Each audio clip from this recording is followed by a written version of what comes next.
بردومانی تیرۆریستانی داعش زیان بە زۆربەی دوکان و شوێنە گشتیەکانی کۆبانێ دەگەێنێت و پەیامنەری ڕێگاش لە ئاکامی ڕووداوی کاتوچۆدا بریندار دەبێت.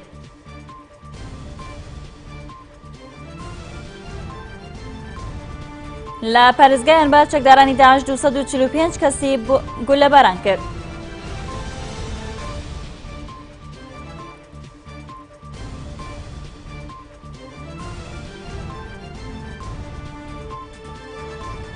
لە شاری کەرکووک حاڵەتی ڕفاندن و کوشتن و تەقەکردنی شەوانە هەوڵەتیانی شارەکەی نیگەران کردووە.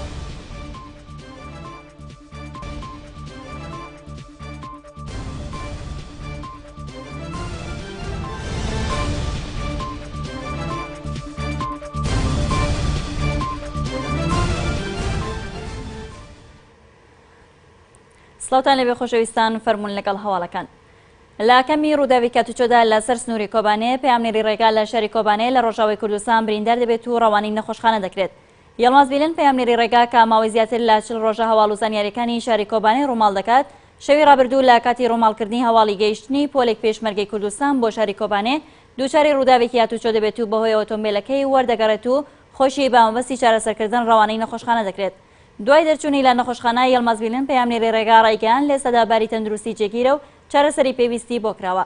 لەمبارەیەوە بەڕێوەبەرایەتی کەناڵی ڕێگا هیوای سەلامەتی و زوو چاکبوونەوە بۆ پەیامنێرمان یەڵماز بیلن دەخوازێت.